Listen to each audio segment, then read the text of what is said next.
ഞാൻ നിങ്ങളോടൊപ്പം ഷെയർ ചെയ്യുന്നത് നമ്മൾ ഓൾഡ് ഏജിലേക്ക് കടക്കുമ്പോൾ നമുക്കുണ്ടാവുന്ന വ്യത്യാസങ്ങൾ, അതിനെ നമുക്ക് എങ്ങനെ ഇമ്പ്രൂവ് ചെയ്യാം, എങ്ങനെ വീണ്ടും നമ്മുടെ ലൈഫ് ജോയ്ഫുള്ളാക്കാം, ഹാപ്പിയാക്കാം എന്നതിനെക്കുറിച്ചുള്ള ഒരു ചെറിയ എൻ്റെ ഒരു തോട്ടാണ്. രാജ്യത്തെ പൊതുവെ സ്ത്രീകളും പുരുഷന്മാരും സ്നേഹപ്രകടനങ്ങൾ പ്രകടിപ്പിക്കാറില്ല.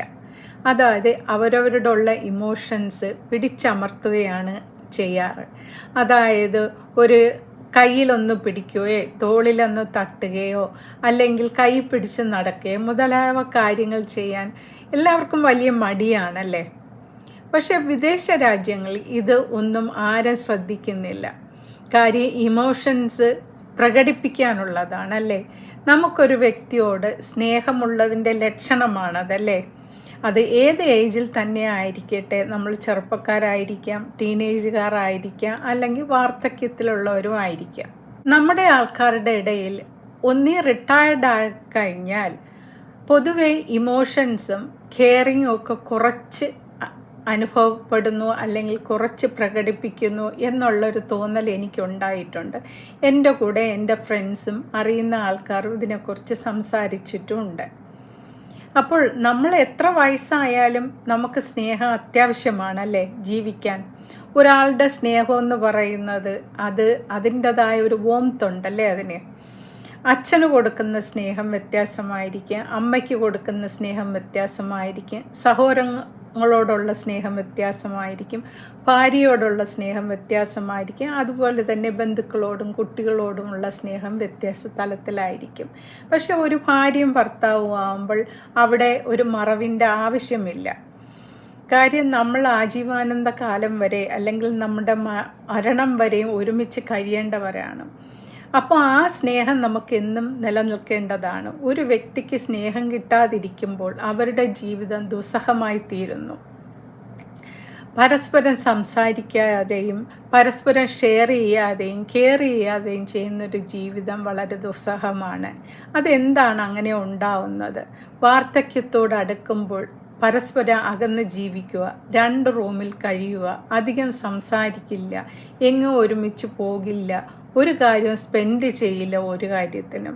അതൊക്കെ എന്തുകൊണ്ടാണ് നമ്മുടെ ആൾക്കാരുടെ ഇടയിൽ ഇത് കൂടുതലുണ്ടാകുന്നത്? പ്രത്യേകിച്ച് വീട്ടമ്മമാർ. അവരൊരു പ്രായം കഴിഞ്ഞാൽ വീട്ടിൽ തന്നെ ഇരുന്ന് ചിലവാക്കുകയാണ് അവരുടെ മുഖ്യമായും ഒരു ജോലി എന്ന് വെച്ചാൽ സീരിയൽ കാണുക, അല്ലെങ്കിൽ വീട്ടിൽ തനിയെ ഇരിക്കുക. ഭർത്താക്കന്മാരെല്ലാം പുറത്തു പോവുകയും അവർക്ക് കൂട്ടുകാരോടൊപ്പം പുറത്തു പോവുകയും സമയം ചെലവഴിക്കുകയും ചെയ്യുന്നു. സ്ത്രീകളാകട്ടെ വീട്ടിൽ തന്നെ അടച്ചിരിക്കുകയാണ്. അവർക്ക് ചിലപ്പോൾ കൂട്ടുകാരുണ്ടായിരിക്കില്ല, അല്ലെങ്കിൽ അടുത്ത് വീടുകളൊന്നും കാണില്ല. അങ്ങനെ അവരൊരു ഒറ്റപ്പെട്ട ജീവിതം കൂടുതൽ ആൾക്കാരെ നയിക്കുന്നു. അതുപോലെ തന്നെ കുട്ടികളെല്ലാം പുറത്താണ് ഇപ്പോൾ ജോലി ചെയ്യുന്നതും പഠിക്കുന്നതും. 1-2 മക്കൾ മാത്രമേ ഉണ്ടാകത്തുള്ളൂ. അപ്പോൾ വീട്ടിലെ ജനസംഖ്യയും കുറവാണ്. നമ്മൾ ആരോട് സംസാരിക്കും, ആരോട് മിങ്കിൾ ചെയ്യും, ആരോട് ദുഃഖവും സുഖവും സംസാരിക്കും? നമുക്കും ഇല്ലേ ഇഷ്ടങ്ങളും ആഗ്രഹങ്ങളും? ഒരു പ്രായം കഴിഞ്ഞാൽ മനുഷ്യന് ഏറെ അത്യാവശ്യമുള്ള ഒരു കാര്യമാണ് പരസ്പരമുള്ള ഒരു സ്നേഹമല്ലേ. പിണങ്ങിയിരിക്കുന്ന ഒരു ഇണയെ ഇണക്കാൻ ഒരു ടച്ച് മാത്രം മതിയാവും, അല്ലെങ്കിൽ നല്ല 5-6 വാക്കുകൾ മാത്രം മതിയാവും. പോട്ടെ എന്ന് പറഞ്ഞാൽ മതിയാകും, നീ എന്നോട് ക്ഷമിക്കൂ എന്ന് പറഞ്ഞാൽ മതിയാവും. അത് പരസ്പരം അങ്ങോട്ടും ഇങ്ങോട്ടും ആകാം. നമ്മുടെ വാർദ്ധക്യത്തിൽ നമ്മളോടൊപ്പം ഉണ്ടാകുന്നത് നമ്മുടെ കൂട്ട് മാത്രമായിരിക്കും, അല്ലെങ്കിൽ ഹസ്ബൻഡ് ആൻഡ് വൈഫ് മാത്രമായിരിക്കും. നമ്മുടെ കുട്ടികളെല്ലാം കല്യാണം കഴിഞ്ഞ് വേറെ പോവും, അവർ ജോലി തേടി പോവും, നമ്മളോടൊപ്പം ഉണ്ടാകില്ല. അപ്പോൾ നമ്മുടെ എല്ലാ വേദനകളും സന്തോഷങ്ങളും ദുഃഖങ്ങളും എല്ലാം പങ്കുവയ്ക്കുന്നത് നമ്മുടെ കമ്പാനിയൻ തന്നെയായിരിക്കും. മറ്റുള്ളവർക്ക് അതിൽ യാതൊരു പങ്കുമില്ല. കുട്ടികളുണ്ടെങ്കിൽ തന്നെ അവർക്ക് ഒന്ന് വിളിച്ചു ചോദിക്കാനോ വന്ന് കാണാനോ ലിമിറ്റഡായ ടൈം മാത്രമേ ഉള്ളൂ. അപ്പോൾ നമ്മൾ സ്വന്തം കാലിൽ നിൽക്കാൻ പഠിക്കണം അല്ലേ. അപ്പോൾ നമ്മൾ കൂടുതലും അടുക്കുകയും സ്നേഹിക്കുകയും ചെയ്യണം. കാര്യം ഒരു വേദന വന്നാൽ ആ വേദന എന്താണെന്ന് നമ്മുടെ പങ്കാളിക്ക് മാത്രമേ അറിയാവൂ. കൂടെ ഉള്ളവർ എന്തുമാത്രം സഹിക്കുന്നുവെന്നും അവർക്ക് മാത്രമേ അറിയത്തുള്ളൂ.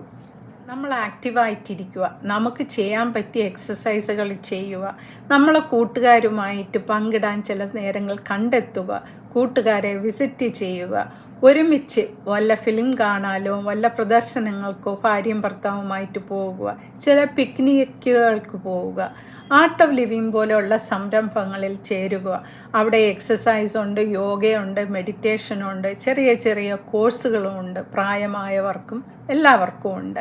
അപ്പോൾ അങ്ങനെ ഉള്ളതിലൊക്കെ ചേർന്ന് നമ്മൾ ആക്റ്റീവായിട്ടിരിക്കുക. അവിടെ കുറച്ച് ഫ്രണ്ട്സുകളെ കിട്ടും, നമ്മുടെ ഏജ് ഗ്രൂപ്പിലുള്ളവരടുത്ത് സംസാരിക്കാം, നമ്മളെ സുഖവും ദുഃഖവും അവർക്കൊപ്പം ഷെയറും ചെയ്യാം. യങ് ഏജിൽ അല്ലെങ്കിൽ നമ്മുടെ ചെറുപ്പകാലത്ത് നമുക്ക് ഒരുപാട് ജോലി ഭാരങ്ങളെല്ലാം ഉണ്ടായിരിക്കും അല്ലേ. കുട്ടികളെ പഠിപ്പിക്കണം, അവർക്ക് ഫീസ് കൊടുക്കണം, അവരുടെ മറ്റുള്ള ചിലവുകൾ, പിന്നെ അവരെ വിവാഹം, അത് കഴിഞ്ഞുള്ള ചിലവുകൾ മുതലായ ഒരുപാട് നമ്മുടെ ജീവിതത്തിൽ ഉണ്ടാക്കും. അപ്പോൾ നമ്മുടെ കൊച്ചു കൊച്ചു ആശകളും ആഗ്രഹങ്ങളും നമ്മൾ മാറ്റിവെക്കും അല്ലയോ. എന്തെങ്കിലും വാങ്ങാനോ അല്ലെങ്കിൽ ഒരു ടൂറ് പോവാനോ ഒക്കെ നമ്മൾ നാളത്തേക്കെന്നുള്ളത് മാറ്റി വയ്ക്കുമല്ലേ. ഇനി നമുക്ക് നാളെ എന്നാണ് നമ്മുടെ കൊച്ചു കൊച്ചു ആഗ്രഹങ്ങളും മോഹങ്ങളും ഉടൻ തന്നെ സാധിക്കുക. അത് മാറ്റി വയ്ക്കാതിരിക്കുക. ചെറിയ ചെറിയ ടൂറുകൾക്ക് പോവുക. നമ്മുടെ ആരോഗ്യം അനുവദിക്കുന്നുവെങ്കിൽ നമുക്ക് ചെയ്യാൻ പറ്റുന്ന എല്ലാ കാര്യങ്ങളും ചെയ്യുക. അതുപോലെ തന്നെ നമ്മൾ ഇത്രയും നാൾ കരുതി വെച്ച പൈസയും സമ്പാദ്യങ്ങളും നമ്മുടെ ഇഷ്ടത്തിന് ചിലവാക്കുക. നമുക്കിഷ്ടമുള്ളത് വാങ്ങുക, ഇഷ്ടമുള്ളത് തിന്നുക, ഇഷ്ടമുള്ളതിന് ചിലവാക്കുക. നമ്മൾ സന്തോഷമായിട്ടിരിക്കുക. വാർദ്ധക്യത്തിൽ ഒരു ഹസ്ബൻഡും വൈഫും കയ്യിൽ പിടിച്ചു കൊണ്ട് ഒരു പാർക്കിൽ കൂടെ നടന്നു പോകുന്ന ഒരു രംഗം ഒന്ന് ഓർത്തു നോക്കുക. എത്ര മനോഹരമായൊരു ദൃശ്യമാണല്ലേ. പരസ്പരം താങ്ങും തണലുമായിട്ട് നടന്നു നീങ്ങുക. നിങ്ങളും പോവുക പാർക്കുകളിൽ, കൈകോർത്ത് നടക്കുക, ഒരു താങ്ങാവുക, തണലാവുക രണ്ടുപേർക്കും. വാർദ്ധക്യത്തിൽ നിങ്ങൾ ഒരുമിച്ച് വേണം ഉണ്ടായിരിക്കേണ്ടത്. എല്ലാ സുഖദുഃഖങ്ങളും ചെറുപ്പകാലത്തെ പോലെ പങ്കിടുക, ആക്റ്റീവ് ആവുക, സന്തോഷമായി ജീവിക്കുക. നിങ്ങളുടെ ഓൾഡ് ഏജ് നിങ്ങളുടെ ഡയമണ്ട് കാലഘട്ടമായിട്ട് ആഘോഷപൂർവ്വം ജീവിക്കുക, സന്തോഷമായിട്ട് ജീവിക്കുക. Thank you for watching.